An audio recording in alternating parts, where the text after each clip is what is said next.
ela acaba de entrar no Ibovespa.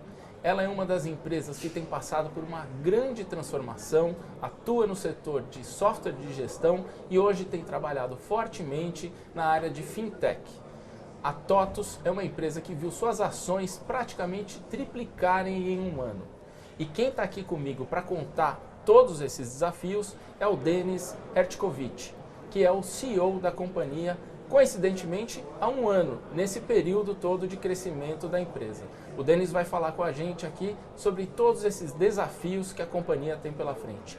Denis, muito obrigado por estar aqui no Conexão CEO, nos estúdios da B3. É um prazer recebê-lo. Obrigado, é um prazer estar aqui. Agora, eu te pergunto, você está na companhia praticamente há um ano, foi em novembro de 2018 que você assumiu o posto de CEO e a empresa nesse período deu um salto, pelo menos no que diz respeito à valorização da ação negociada na B3, na Bolsa. Tenho aqui até um número aqui, no começo do ano passado estava em R$ 28,65 a ação, terminou em 30 de novembro em R$ 64,55 e já está ultrapassando a casa dos R$ 70. É coincidência ou o que você fez para que as ações chegassem nesse patamar? Na verdade, eu acho que a valorização das ações é o resultado de uma série de ações que já vinham sendo feitas pela companhia antes da minha chegada. Obviamente, a minha chegada acelerou muitas coisas, algumas mudanças de rota também foram feitas, mas eu acho que já era um trabalho que vinha sendo realizado pelo time, né? O Laércio antes de mim e toda a equipe que já estava lá. Eu troquei muito pouca gente. E trouxe muito pouca gente nova desde que eu cheguei, então é um trabalho que já vinha numa evolução ao longo do final de 2017, ao longo de 2018 e que sem dúvida nenhuma em 2019 se acelerou. E eu acho que a coisa mais importante é que essa valorização das ações ela vem a reboque de uma melhoria operacional e financeira muito boa, muito grande do negócio, né? Então, se você olhar os resultados de vendas, a lucratividade, margem e tudo mais, todas elas evoluíram também de uma maneira bastante importante e sustentaram essa valorização das ações. Agora, você disse que é um trabalho que vem sendo feito desde 2017. Que trabalho é esse? É um trabalho de recuperação de qualidade de produto, né? A gente tem um indicador chamado de NPS, o Net Promoter Score, que é hoje o indicador mais padronizado para medir a satisfação de clientes. E isso veio numa evolução muito grande, né? Ao longo de 2019 esse indicador ele mais do que dobrou, né? Então a qualidade para nós ela tem uma relevância muito grande. O foco, obviamente, em receitas recorrentes, nas receitas de licenças, que são as receitas mais nobres e as receitas que nos dão mais previsibilidade também. Houve um foco total em software, então a gente fez a venda da nossa estrutura de hardware, por exemplo, isso deixou a companhia mais leve. Nós também fizemos mudanças na estrutura comercial no sentido da remuneração, privilegiando mais novas vendas, seja para clientes novos, seja para a base. A gente também fez uma melhoria muito importante no relacionamento com os nossos franqueados.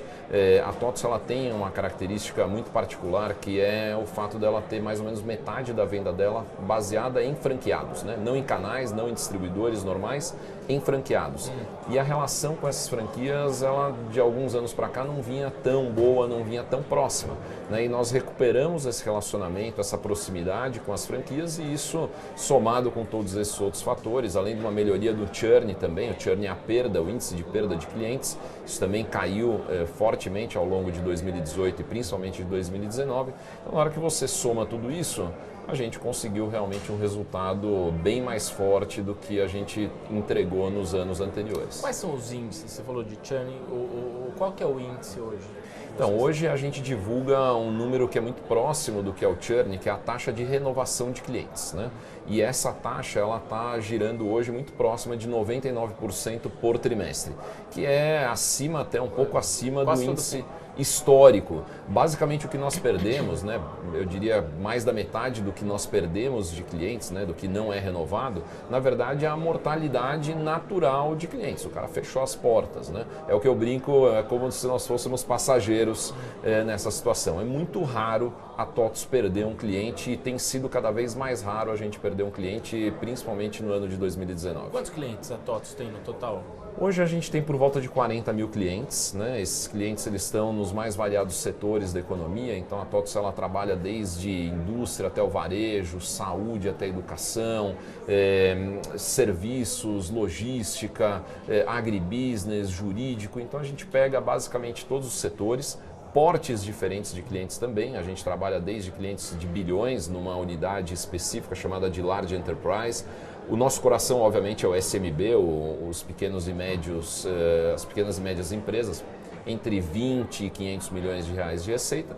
E nós temos uma unidade pequena também para clientes menores chamada de MPN, né, focada exatamente em clientes abaixo de R$1 milhão de receita. Então a gente tem uma atuação bastante ampla. Acho que um dado importante que eu posso passar para você é que esses 40 mil clientes da TOTVS geraram nos últimos 12 meses em torno de 1 trilhão e 600 bilhões de reais de receita. Caramba! Isso é um número quilométrico, né? Como eu brinco, e ele equivale a mais ou menos 1/4 do PIB brasileiro. Então a TOTVS ela consegue ter um alcance em termos de clientes que basicamente nenhuma outra empresa no mercado tem. A TOTVS hoje fatura quanto? Quantos empregados tem? Funcionários? A TOTVS, ela no ano de 2018, a gente não fechou ainda o resultado de 2019, mas em 2018 a gente faturou em torno de 2 bilhões e 200, tirando a parte de hardware que nós vendemos ao longo do ano passado. E a outra pergunta que você fez, número de funcionários. 7 mil mais ou menos funcionários próprios, né? E se a gente somar toda a estrutura de franquias, a gente chega em torno de 12 mil pessoas. Agora você falou de quanto passam pelos sistemas da TOTVS, né? Os clientes têm 1 trilhão e 600 bilhões de reais, que é um volume muito grande. Como a TOTVS está fazendo para conseguir ter mais sinergia e capturar ganhos em relação a todas essas transações, a esse montante todo? Legal, essa é uma pergunta fundamental e a gente conseguir responder isso de uma maneira adequada é exatamente a grande mudança estratégica que a gente tem feito na companhia. Então, a TOTVS ela sempre teve no seu DNA, na sua tradição, focar no software de gestão, como você falou no começo, no ERP, no software de RH, de folha de pagamentos, por exemplo. Esses sistemas, eles são como um encanamento, digamos, ou como uma fiação elétrica numa construção. Você precisa daquilo para abrir a tua empresa, mas não necessariamente esses sistemas vão te ajudar a ter uma performance do ponto de vista de vendas muito melhor, ou também não necessariamente vão te ajudar a ter acesso, por exemplo, a capital mais simplificado e mais barato. E o que a gente tem feito de grande mudança estratégica é exatamente avançar na cadeia de valor que a gente presta para o nosso cliente e, baseado nesse sistema de gestão que tem toda essa informação, começar a ofertar serviços financeiros de uma maneira muito mais simples, muito mais barata para esse cliente, né? E é daí que vem o tema de fintech, que nós chamamos internamente de TechFin. Nós colocamos parece um jogo de palavras, mas para nós tem uma mensagem importante de que nós continuamos sendo uma empresa de tecnologia, de software, e o serviço financeiro vem a reboque disso. E tem uma segunda aposta estratégica que nós também fazemos, que é o que nós estamos chamando de business performance, ou seja, soluções de marketing e de vendas que nos façam ajudar o cliente a vender mais. Então, uma solução, por exemplo, como um CRM, uma solução de BI, uma solução de e-commerce, uma solução de omnichannel, são todas soluções que, conectadas ao software de gestão, ao ERP, conseguem avançar na cadeia e prestar um serviço que faça com que o nosso cliente venda mais e no final do dia ganhe mais dinheiro. É algo que a TOTVS não estava acostumada a fazer. E hoje, quanto que representa dos negócios da TOTVS? Essas novas vertentes, esses novos negócios? Então, para o ano de 2020, a gente calcula que isso vai representar pelo menos 10% já do nosso negócio, principalmente em função da aquisição que nós fizemos no final do ano passado, em TechFin em particular. Então, somando essa aquisição, a gente possivelmente já vai ter mais de 10% dos negócios vindos de TechFin ou de Business Performance, se obviamente a gente tiver mais algum movimento de M&A, eventualmente nós vamos ter um percentual ainda maior. Aliás, falando em M&A, a TOTVS é uma empresa que surgiu como microsiga e ao longo dos anos, das décadas, foi comprando um monte de empresas. Se eu não me engano, são mais de 40 companhias compradas ao longo desses últimos anos. A empresa fez um follow-on o ano passado, onde conseguiu R$ 1 bilhão para investir em novas companhias. Quanto que você já gastou desse 1 bilhão, em que empresas e o que você está imaginando aí? Novas empresas vão vir? Não, sem dúvida a gente deve continuar, né? Quando a gente fez o follow-on, a gente passou para o mercado que o ciclo que a gente estava entrando de M&A era um ciclo de 2 a 3 anos. Obviamente pode ter algum outro ciclo depois disso, mas esse primeiro ciclo de 2 a 3 anos, a gente ainda não completou nenhum ano, mas já fizemos 2 aquisições. A primeira delas, se não me engano, no final de outubro, de uma empresa chamada Supplier, né? Foi uma grande aquisição para nós, do ponto de vista tanto de valor quanto estratégico, né? Foi a nossa entrada de maneira definitiva no mercado de TechFin. A Supplier é uma empresa que é focada em crédito B2B, ou seja, uma atividade completamente nova para nós. Nós pagamos nessa empresa 455 milhões de reais e temos ainda no futuro, dependendo de resultados, alguns earnouts também. E no finalzinho do ano, ali no dia 30 de dezembro, a gente anunciou também uma segunda aquisição de uma empresa chamada Com5. A Com5 é a líder no software de gestão para supermercados, principalmente supermercados de médio e grande porte. Na Com5 a gente está pagando 197 milhões de reais. Então, somando as duas, dá por volta de 650 milhões do 1 bilhão. Agora, acho que também é importante dizer que o dinheiro que nós levantamos, esse 1 bilhão no follow-on, ele não é necessariamente a única munição que nós temos para esse ciclo de M&A. A TOTVS é uma empresa extremamente rentável, geradora de caixa, então a gente imagina que nesse ciclo de 2, 3 anos a gente vai continuar gerando recursos além desse 1 bilhão levantados no follow-on para ter uma execução de M&A ainda mais forte do que pura e simplesmente o dinheiro do follow-on. E que empresas vocês estão olhando agora? Vocês têm esses 350 bilhões ainda em caixa para fazer aquisições e, como você disse, ainda vocês geram caixa e pode ter mais recurso para comprar outras empresas. Quais empresas vocês estão olhando? Em que áreas vocês estão olhando? A gente construiu uma estratégia de M&A com 4 pilares básicos, né? O primeiro pilar é o que a gente chama de defender ou reforçar o nosso core business de ERP e RH.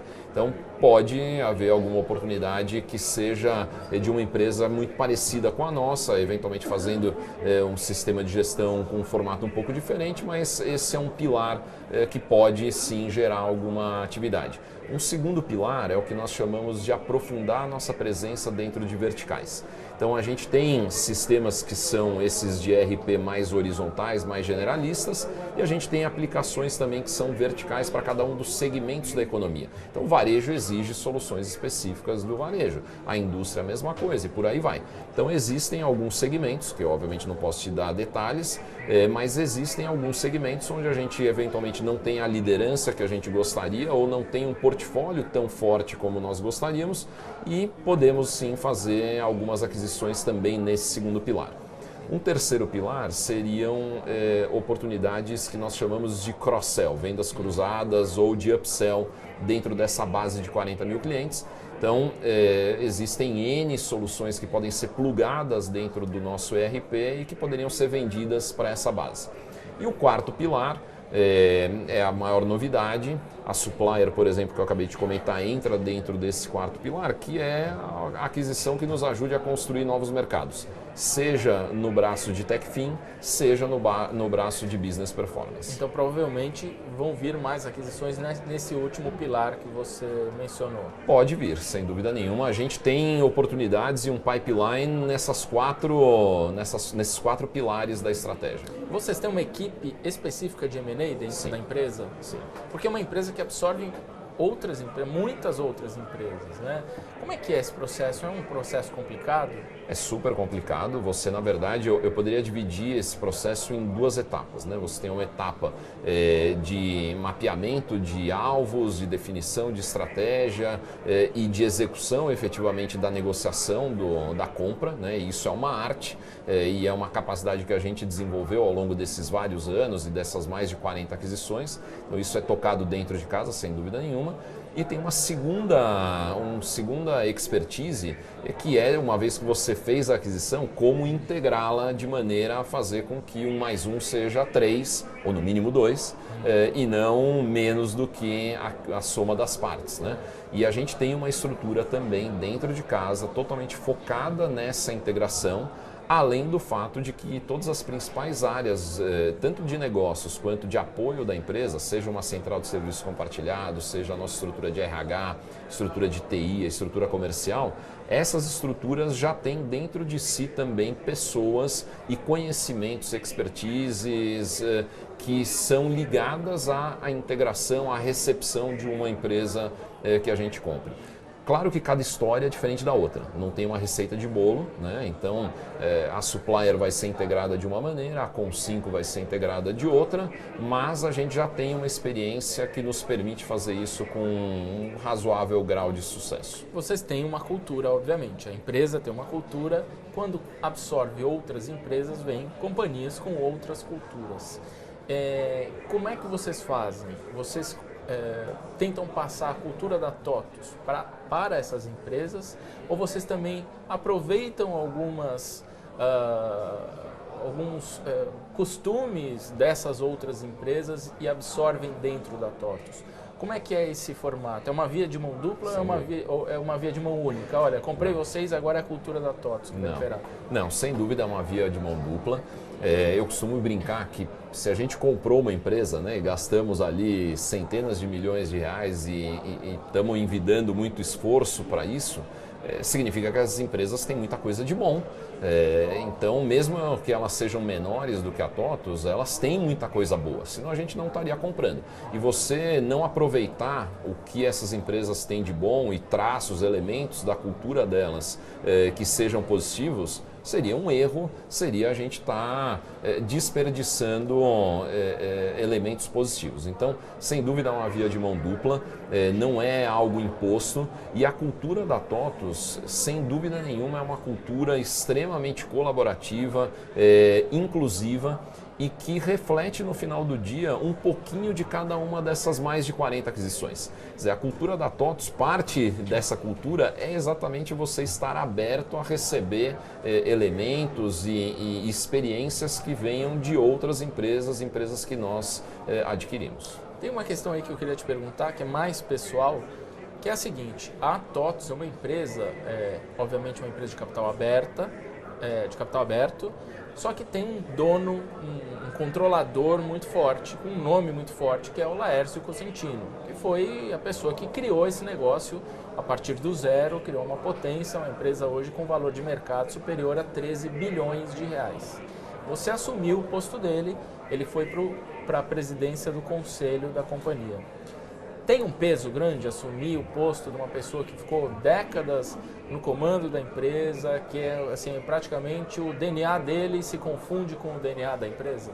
Olha, é uma baita responsabilidade, sem dúvida nenhuma. Quer dizer, o Laércio, como você bem disse, ele, além de ser o fundador, de ter sido o CEO durante mais de 30 anos da companhia, ele é uma referência, uma lenda, efetivamente, do mercado de tecnologia no Brasil. Difícil ter uma pessoa com uma história mais bem-sucedida do que a dele dentro do nosso mercado de tecnologia, e dentro de software, sem dúvida, ninguém tem o histórico bem-sucedido do Laércio. Agora, dito isso, eu brinquei numa primeira reunião que eu tive com investidores, logo que eu assumi, me fizeram a pergunta como é que era estar calçando os sapatos do Laércio, né? A pergunta foi feita em inglês, em português talvez não fique tão bonita a pergunta, e a minha resposta ela foi muito natural, de que eu não estava calçando os sapatos do Laércio. Quer dizer, a figura de fundador, a figura de lenda do mercado, é uma figura que é do Laércio eternamente. Eu nunca vou ser o fundador da TOTVS, né? O que eu estou tentando ser é o melhor CEO que a TOTVS já teve até hoje. Então, quando você faz essa separação, né, o Laércio com o papel e a história e a representatividade dele que continuam existindo e vão continuar existindo, e eu com o meu papel e com a minha construção de uma nova história e de um novo ciclo, fica fácil de você entender onde está essa responsabilidade e conseguir administrar isso de uma maneira saudável. E ele te dá liberdade para trabalhar? Sem dúvida. Você consegue trabalhar do jeito que você imagina? Porque geralmente o dono sempre fez de um jeito e tem aquela cabeça, olha, eu sempre fiz isso, a empresa chegou aqui e é dessa forma. E obviamente quando chega gente nova, tem uma outra cabeça, traz um respiro para a companhia e em alguns casos os donos não conseguem ter esse tipo de relação. Você consegue ter esse tipo de relação com ele, se aconselha com ele? Como é que é o dia a dia? A relação com o Laércio é uma relação maravilhosa. Claro que a gente não concorda em absolutamente tudo, isso seria muito estranho se a gente concordasse em tudo. A gente tem estilos também, histórias um pouco diferentes, mas a gente tem uma visão de relacionamento e do papel e da responsabilidade de cada um muito alinhado, né? Isso sim me permite ter um grau de autonomia bastante saudável. Eu não tenho nem mais nem menos autonomia do que seria esperada de um CEO de uma companhia listada em bolsa, né? O Laércio também tem, obviamente, o trabalho de adaptação dele nessa função nova de chairman da companhia e ele tem feito um belíssimo trabalho nesse sentido. O meu time costuma brincar que eles ganharam o Denis sem perder o Laércio, né? Então, ter uma pessoa com o histórico, com o conhecimento que o Laércio tem como presidente do conselho, é um grande ativo que a TOTVS tem e eu, pessoalmente, sem dúvida nenhuma, me aproveito muito desse ativo que é ter o Laércio lá. Agora, sem dúvida nenhuma, no dia a dia a companhia tem a sua autonomia, eu tenho a minha autonomia. E acho que é importante botar um ponto também. O Laércio hoje, apesar de ser um grande acionista da companhia, a companhia não tem um controlador, né? A companhia tem hoje 85% mais ou menos do capital dela pulverizado, é uma corporation de verdade, né? Ela tem um conselho de administração hoje com 9 membros, 8 deles são independentes. Então o Laércio tem a representatividade dele pela história que ele tem como fundador da companhia e ainda é um acionista relevante, mas a TOTVS ela não tem um controlador, né? Ela já é uma empresa profissionalizada já há muitos anos. Falando em ativo, você falou em ativo e eu me recordei aqui das várias compras que a TOTVS fez.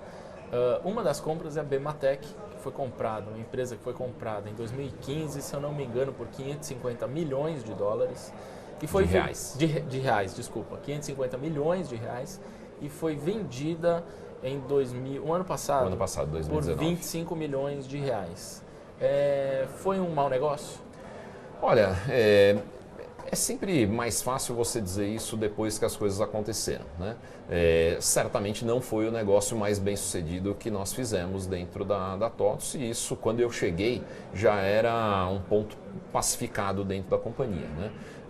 Agora, é importante dizer que a Bematec, na verdade, era a junção de dois negócios, um negócio de hardware e um negócio de software, né? O que nós vendemos no ano passado pelos 25 milhões de reais foi a parte de hardware, que era uma parte bem mais difícil para nós, porque a TOTVS sempre focou exclusivamente no software, não tinha conhecimento e não tinha experiência mesmo em como gerir um negócio de hardware e a sinergia desse hardware com o software no final se provou muito pequena. Então a venda que nós fizemos foi da parte de hardware, a parte de software continua conosco e nessa parte de software nós fomos extremamente bem sucedidos. Se hoje nós temos uma presença importante, por exemplo, dentro do varejo ou dentro, por exemplo, de hotelaria, essa presença foi construída exatamente com a aquisição da Bematec. Maravilha. A gente volta no próximo bloco para falar mais sobre as operações da TOTVS. Maravilha.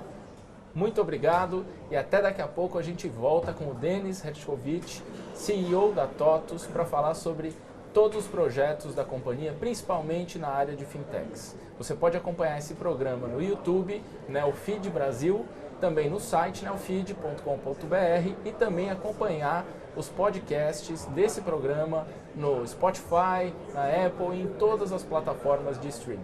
Até daqui a pouco, a gente volta já com o Denis.